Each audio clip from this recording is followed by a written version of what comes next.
सभी भगत जियों को दास का प्रणाम। राम राम। कबीर साहब कहते हैं, कबीर हमरे नाम बल, सात दीप नौ खंड, जम डर पे सब भय करे, गाज रहा ब्रह्मंड।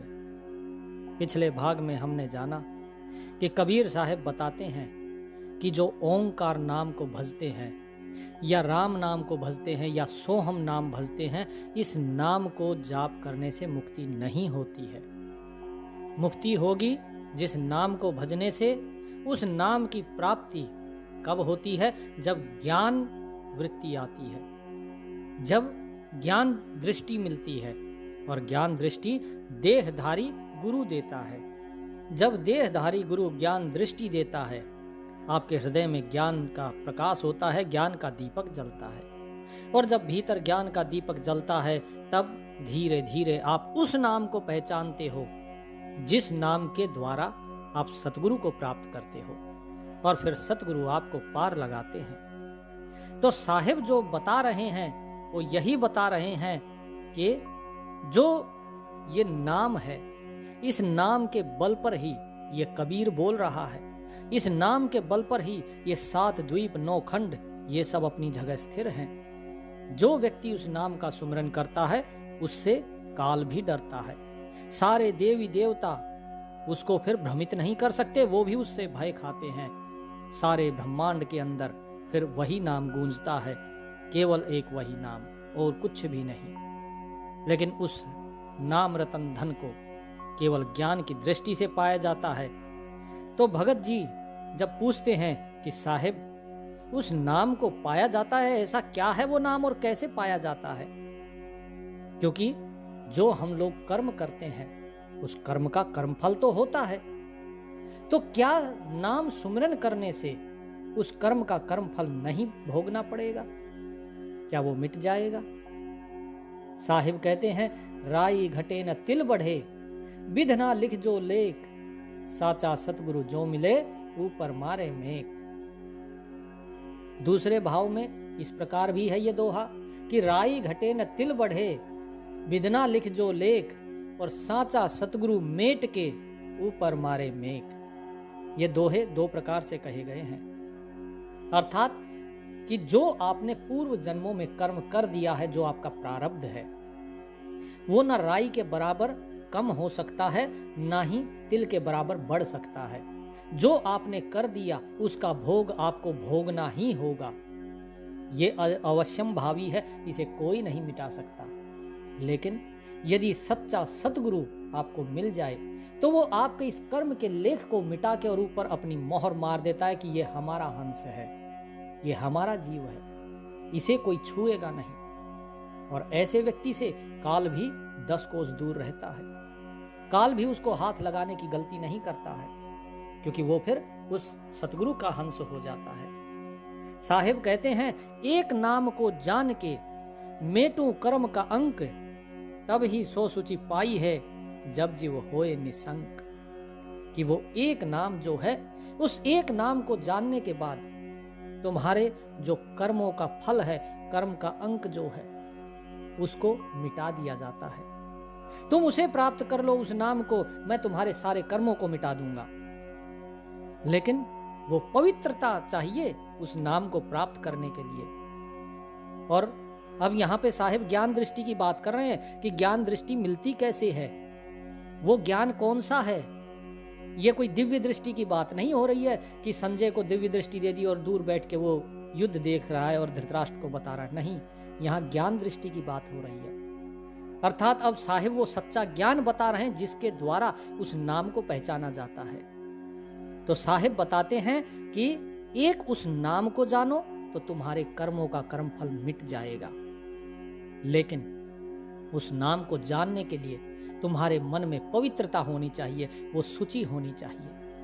और वो पवित्रता कब मिलेगी? जब जीव होए निसंक, जब जीव निसंक हो जाता है। निसंक का अर्थात शंका से परे, जब जीव के मन में शंका नहीं होती। अभी तो आप स्वयं देखिए कि आपके मन में कितनी शंकाएं हैं। जब भी कोई व्यक्ति कहीं जाता है, उसके मन में अनेकों प्रकार के भाव आते हैं। जब भी कोई काम करने के लिए बात आती है, पहली चीज, मैं ये करूं या नहीं करूं। इसमें सफल होऊंगा कि नहीं होऊंगा। गुरुजी ने नाम दिया है, ये नाम सही है कि गलत है? ये जो नाम है, लेकिन जो दूसरे गुरुजी हैं उन्होंने तो कुछ और दिया है, ये नाम नहीं दिया है। तीसरे ने कुछ और दिया है, वास्तव में सच्चा नाम क्या है? और यही शंका आपको अपवित्र बना देती है। कभी भी प्रभु के नाम पर शंका नहीं करनी चाहिए। साहिब ने बार बार नाम के बारे में बताया है। बोले जी क्या नाम लेने से सब कुछ हो जाएगा? आप एक बार कहो हाँ हो जाएगा, और उसके बाद उसी चीज पर खड़े रहो तो हो ही जाएगा। जिस दिन आपने मन में ठान लिया हाँ ये मैं कर सकता हूं, तो आप कर सकते हो, लेकिन जैसे ही आपके मन में दुविधा आ गई फिर आप उस काम को नहीं कर पाएंगे। आप यदि मन में यह धारण करके बैठे हैं कि पता नहीं प्रभु की प्राप्ति होगी या नहीं, मुक्ति होगी या नहीं, तो मुक्ति नहीं होगी। लेकिन जिस दिन दृढ़ संकल्प हो गए, निश्चय कर लिया कि मुझे मुक्ति प्राप्त करनी है और मुक्ति होगी, उस दिन आप उस दृढ़ संकल्प पे अपना कर्म करना शुरू कर दीजिए, अपने आप मुक्ति हो जाएगी। आप रास्ते पर चले नहीं हैं, आपने पहले ही ये सोच लिया कि मैं इस रास्ते पर चलूं या दूसरे रास्ते पर। आपके सामने अनेकों अनेक रास्ते हैं, अनेकों अनेक नाम हैं, आप कौन सा नाम जपोगे? यही काल चक्र है, यही काल का छलावा है, और काल ऐसे ही छलता है। ये माया ऐसे ही व्यक्ति को भ्रमित करती है। कबीर साहिब कहते हैं, कामी क्रोधी लालची इनसे भक्ति न होए, भक्ति करे कोई सूरमा दास वर्ण कुल खोए। कि भक्ति कामी व्यक्ति नहीं कर सकता जो काम के अंदर लिप्त है, क्रोधी नहीं कर सकता जो अपने अहंकार के क्रोध में लिप्त है, और ना ही लोभी कर सकता है, क्योंकि इनका मन तो लोभ में है। जो लोभ धन के अंदर, जिसका प्रॉपर्टी के अंदर, इस संसार की विषय वासनाओं के अंदर जो फंसे हुए हैं, उन्हें राम का नाम याद कहां से आएगा? वो कैसे मुक्त होंगे? नहीं हो सकते। भक्ति तो कोई सूरमा ही कर सकता है, जो अपनी इंद्रियों से युद्ध करे, अपनी इंद्रियों को समन करे, उनका केवल दमन नहीं, उनका समन करे। दमन और समन में फर्क है। दमन का अर्थ होता है किसी को जबरदस्ती दबा देना, और समन का अर्थ होता है शांत कर देना। अगर आपको भूखा रखा जाए, जबरदस्ती भूखा रखा जाए, तो क्या होगा?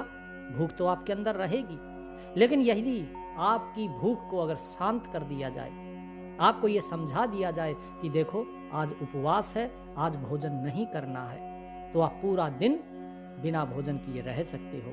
लेकिन जबरदस्ती अगर किया जाएगा आपके साथ कि नहीं आज रोटी नहीं मिलेगी, भोजन नहीं मिलेगी, भूखा रहे, तो आप मन ही मन गालियां देते रहोगे। आपकी इंद्रियां शांत नहीं होंगी, आपकी इंद्रियां तो फिर भी भोजन के लिए ही ललायित रहेंगी। ठीक इसी प्रकार अपनी इंद्रियों का समन करना सीखिए, दमन करना नहीं। दमन में इंद्रियां दब तो गई, लेकिन वो विषय वासनाओं का चिंतन लगातार करती रहेंगी। बाहर से आपने अपनी इंद्रियों को रोक लिया, अंदर से नहीं। लेकिन समन में इंद्रियां अंदर से ही शांत हो जाती हैं, उनके अंदर विषय वासनाओं का चिंतन ही नहीं होता। तो यही चीज होती है समन करना। लेकिन अब एक भगत जी उठे, बोले जी ऐसा आप कैसे कह सकते हैं? कितने ही लोभी तर गए, कितने ही बड़े बड़े जो अहंकारी थे वे भी तर गए, कितने ही जो पापी थे वे भी तर गए। आपने तो वेश्या का भी उद्धार कर दिया है। क्या वो वेश्या जिसका आपने उद्धार किया, बताइए, वो क्या गलत कार्य नहीं करती थी? क्या वो कामी नहीं थी? कबीर साहब बोले कि कामी की गति होत है, लोभी की गति होए। कि कामी की गति होत है, लोभी की गति होए, सलिल भक्त संसार में तरत न देखा कोई। कामी तरे, क्रोधी तरे, लोभी की गति होए, सलिल भक्त संसार में तरत न देखा कोई। कि यदि कोई काम वासना में लिप्त है और वो काम की जगह अगर राम में लग जाएगा तो पार हो जाएगा। यदि कोई लोभ में है, धन की जगह अगर मन प्रभु में लगा देगा तो पार हो जाएगा। क्रोधी अपने अहंकार को त्याग के और समर्पित हो जाएगा, अहम भाव छोड़ के दास भाव ले लो तो भी पार हो जाएगा। लेकिन जो सलिल भक्त है, सलिल भक्त कौन होता है? सलिल भक्त वो होता है जो बरसात में मेंढक जैसे निकल आते हैं और फिर गायब हो जाते हैं। ठीक इसी प्रकार जो कभी भक्ति में बैठ गया फिर छोड़ दिया, क्योंकि उसके मन में शंकाएं आती रहती है। और जिसके मन में शंकाएं आती है, ऐसा भक्त हमने आज तक तो तरता देखा नहीं और ऐसा तर भी नहीं सकता, उसकी गति कभी नहीं होती।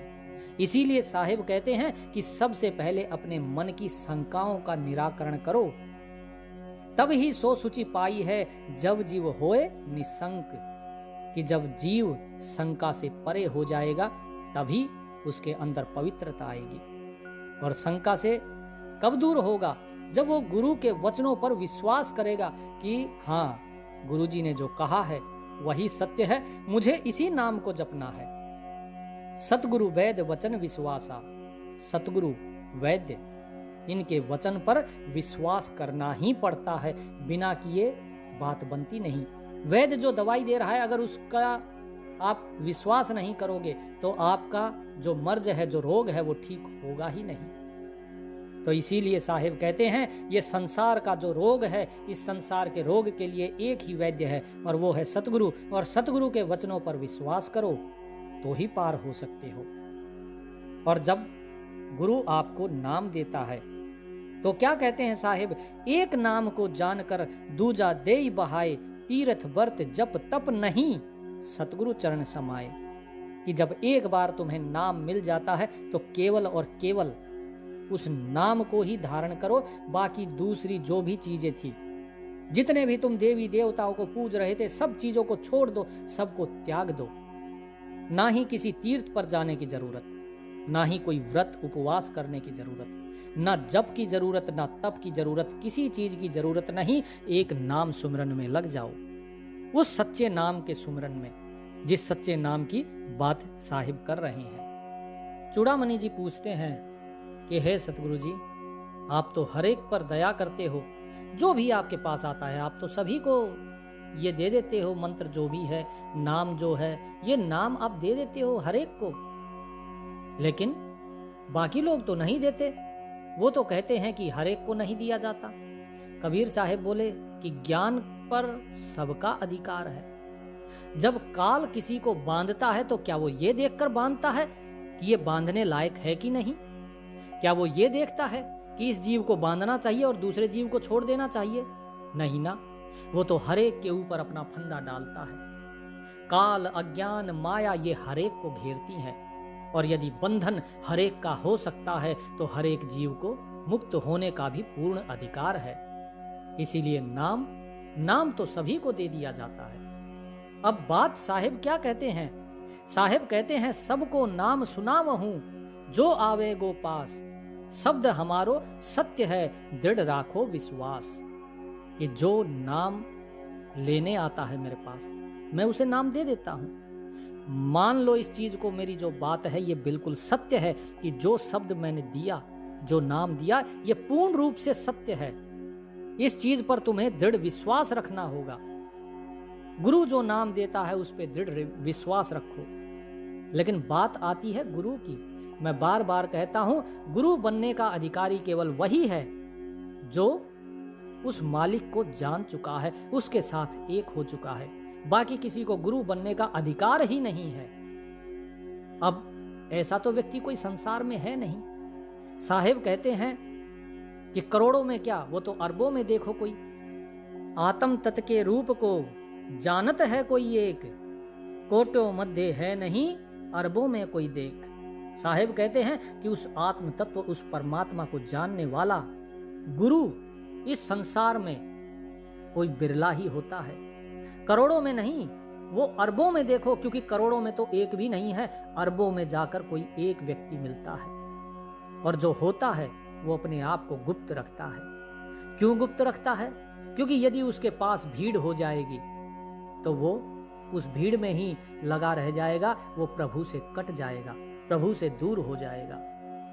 तो साहिब कहते हैं कि भाई, तुम्हें जो नाम बताया जाता है उस नाम पर दृढ़ विश्वास रखो और उस नाम पर चलते रहो।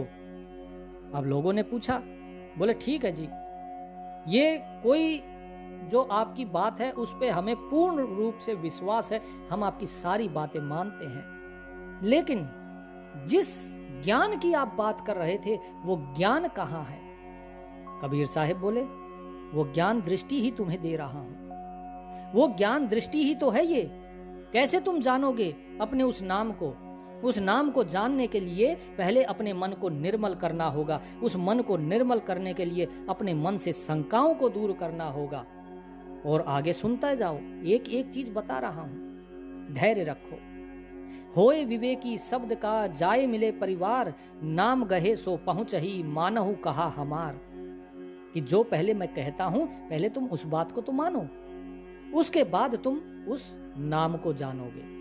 लेकिन यदि तुम मेरी बात पर विश्वास ही नहीं करोगे, गुरु के वचन पर विश्वास ही नहीं करोगे, तो आगे कैसे बढ़ोगे? ये ज्ञान दृष्टि सिर्फ शब्दों से समझ में नहीं आती, ये ज्ञान दृष्टि अनुभव से आती है। ये कोई शब्द या फिर मन इंद्रियों का विषय नहीं है, ये अनुभव का विषय है। ये ज्ञान दृष्टि जब किसी को मिलती है तो वो विवेकी हो जाता है, और जब वो शब्द का विवेकी हो जाता है तब वो जाके अपने परिवार से मिलता है। परिवार कौन सा है? जहां से ये हंस आया था, ये जीव आया था। उस सतलोक में जाके ये बाकी जीवों के हंसों के साथ एक होता है और उस मालिक के अंदर ही समा जाता है। लेकिन अब सुनो, तुम्हें उस नाम को प्राप्त करना है, मन को शुद्ध करना है, गुरु के वचन पे दृढ़ विश्वास करना है, और जैसे ही नाम मिलता है अपनी सूरत को उस नाम के अंदर समा दो, अपनी सूरत को उसी नाम में लगा दो।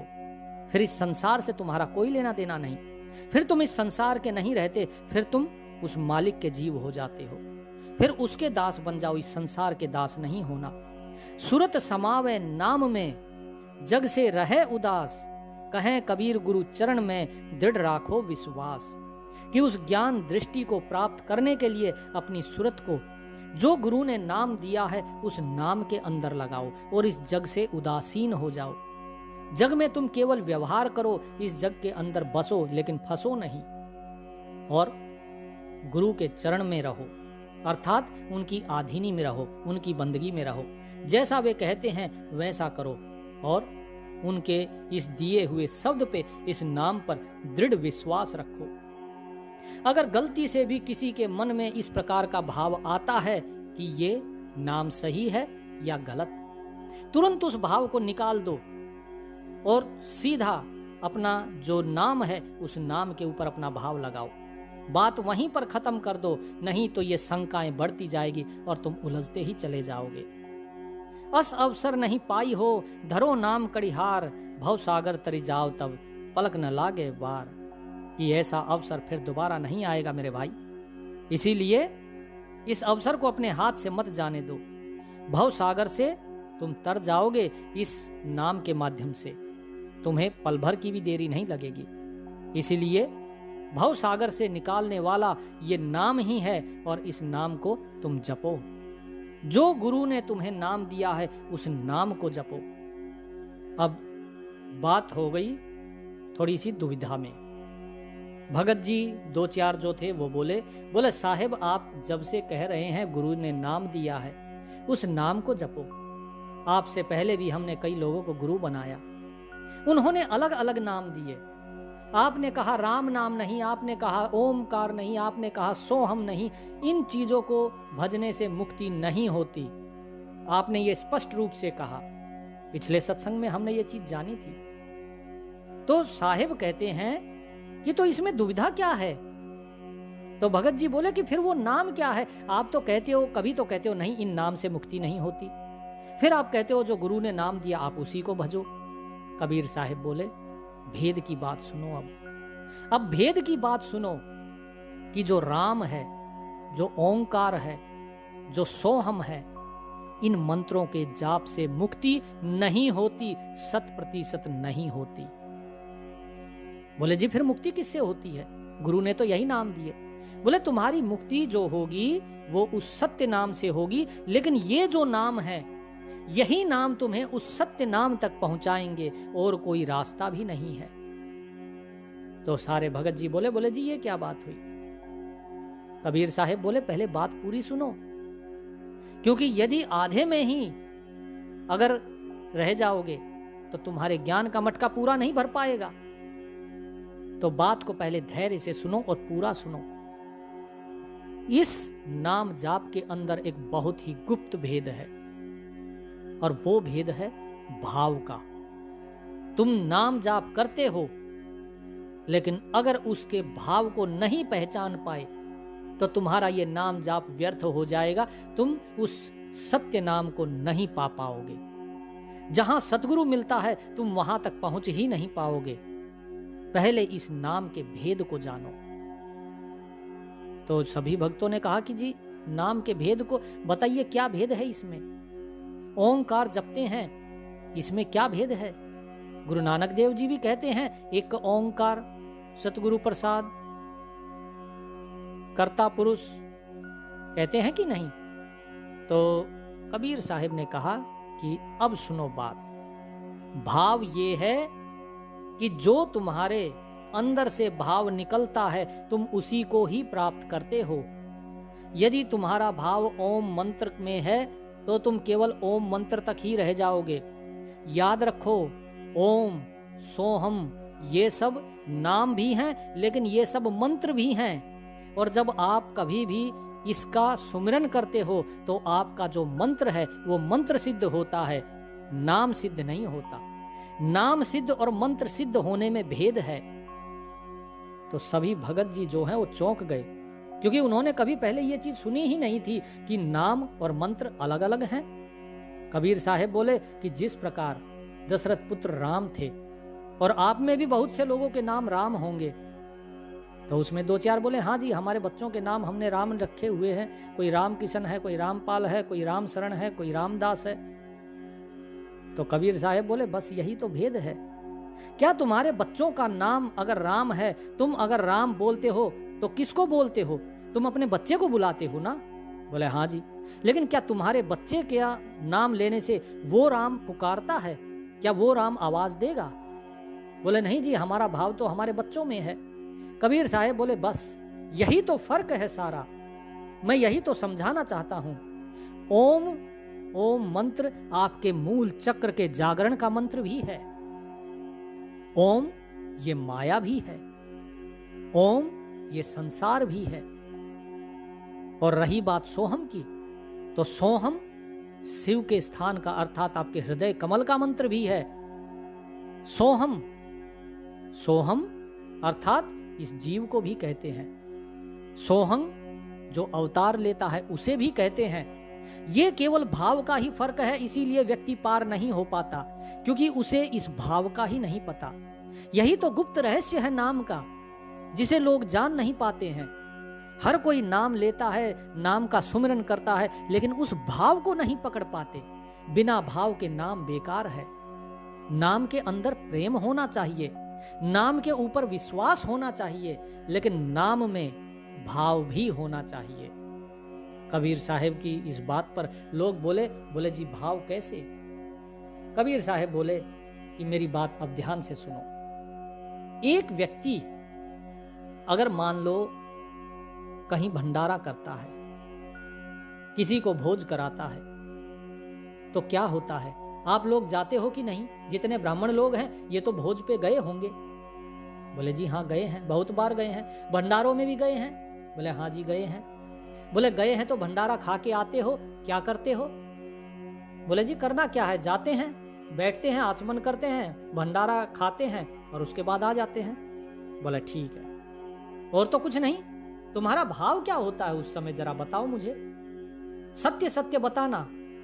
बोले जी उस समय तो भाव यही होता है कि चलो आज भंडारा है, आज भोग लगेगा, आज भंडारा खा के आते हैं।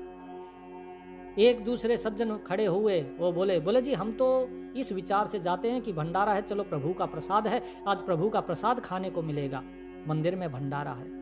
कबीर साहब बोले बड़ी अच्छी बात है। एक के लिए वो प्रसाद है और दूसरे के लिए वो भोजन करने का एक जरिया है। अब तुम्हें एक छोटा सा वृतांत बताता हूं, फिर मुझे बताना। कबीर साहब बोले एक गरीब किसान था, उसके खेत में एक लौकी की बेल निकलाई। उसने सोचा चलो कोई बात नहीं, निकलाई है, इसमें पानी देता हूं, थोड़े दिन के बाद लौकियां लगेंगी, कुछ फायदा ही होगा। वैसे भी बरसात के बाद सब्जियां बहुत कम मिलती हैं, फसलें खराब हो जाती हैं, अगर यहाँ पे घर पे ही अगर सब्जी रहेगी तो बढ़िया रहेगा। लेकिन थोड़े दिन के बाद जैसे ही उस पे 3 लौकियां लगी तो उसने क्या किया, उनको तोड़ा और सोचा कि मैं एक काम करता हूं, इन्हें बाजार में बेच देता हूं और घर की जरूरत का कुछ सामान ले लूंगा, कुछ थोड़े बहुत रुपए में तो बिक जाएगी। तो ये व्यक्ति जाता है और वहां पर जाकर बेचता है। गांव का मुखिया आता है, देखा हाँ लौकी बढ़िया है। बोले हाँ भाई भीखू, कितने में दी लौकी? बोले जी 1 आने में। 1 आने की लौकी? उसने एक बड़ी सी लौकी उठाई, बोले चल ठीक है, बाद में ले लेना, और चला गया। थोड़ी देर के बाद एक कोतवाल आता है। कोतवाल को देख के वो थोड़ा रौबदार आवाज में बोलता है, किसान को किसान डर जाता है, और एक लौकी उठाता है। बोले हाँ लौकी ठीक है, यहां किसने बोला तुझे बैठकर बेचने के लिए? जा बाजार के अंदर जाकर बेच, यहां नहीं बेचेगा, नहीं तो उठा के अंदर कर दूंगा। अब वो बेचारा किसान डर गया। 2 लौकियां चली गई, पैसा कुछ भी नहीं मिला। उसने परमात्मा को पुकार करी, हे प्रभु 1 लौकी बची है, कम से कम ये तो बिकवा दे। अब वो जो 1 लौकी बची थी, इतने में ही वहां पर सिपह सलार आता है। सिपह सलार आता है तो वो देखता है लौकी। बोले रे लौकी कैसे दी?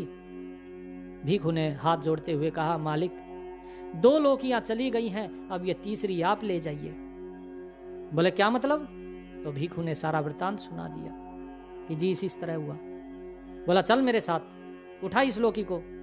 अब भीखू ने सोचा कि चलो भाई, अब 2 लौकी चली गई, हे भगवान कहाँ मेरे को फंसा रहा है, ये इससे अच्छा तो लौकी ही ले जाता, मेरे को भी क्यों साथ में लेके जा रहा है। वो पहुंचा प्रधान के घर, जो मुखिया था गांव का, और वहां से मुखिया को बोला इसने तेरी शिकायत की है, तू इसे 10 स्वर्ण मुद्राएं देगा, नहीं तो मैं तुझे चोरी के इल्जाम में अंदर डाल दूंगा, कारागार में डाला जाएगा। अब जैसे तैसे कहे सुन के आखिरी में 5 स्वर्ण मुद्राओं पे बात हुई। 5 स्वर्ण मुद्राएं देकर और गांव के मुखिया ने अपना पीछा छुड़ाया। अब वो गया, उसको लेकर गया तो जो सिपाही था, उस सिपाही की तरफ उसने इशारा किया, बोले जी इसने ली। उससे भी 5 स्वर्ण मुद्राएं ली और बोला चल मेरे साथ, और 10 स्वर्ण मुद्राएं लेके और लौकी लेके उसको साथ में। अब ये बेचारा डर रहा है कि हे भगवान, अब ये मुझे कहाँ लेके जा रहा है, ये 10 स्वर्ण मुद्राएं भी मेरी छीन लेगा, लौकी भी छीन लेगा, अपना जेब भर रहा है, लेकिन इस गरीब किसान की तो कोई नहीं सुनता। वो बोले माई बाप मुझे जाने दो, मेरे बच्चे घर में भूखे होंगे, आप लौकी रख लो, आप सब कुछ रख लो। वो बोला जाता कहाँ है? अरे तेरे 2 लौकी के जो मूल्य हुआ है वो मिला है, तीसरी लौकी का भी लेता जा। उसने 5 स्वर्ण मुद्राएं निकाली और उसे दे दी। 15 स्वर्ण मुद्राएं लेके उसकी आंखों में आंसू आ गए। बोले परमात्मा तू कैसे देता है और कब देता है, तेरी इस रहमत को कोई नहीं जान सकता। उसकी आंखों में आंसू थे, उसने हाथ जोड़े और अपने घर की तरफ चल दिया, और मन में यह भाव था कि हे प्रभु, इस जमाने में भी ऐसे व्यक्ति हैं, ऐसे उदार व्यक्ति हैं, इसका कभी कोई बुरा ना हो, भगवान इसे सदा उन्नति देना और अपनी कृपा दृष्टि हमेशा इस पर बनाए रखना। अब मुझे ये बताओ कि जब तुम भंडारे में जाते हो या तुम भंडारा दूसरों को खिलाते हो, तो तुम्हें समझ आ रहा होगा जो व्यक्ति भंडारे में आता है, खाता है, वो तुम्हें कभी दुआएं देकर नहीं जाता है।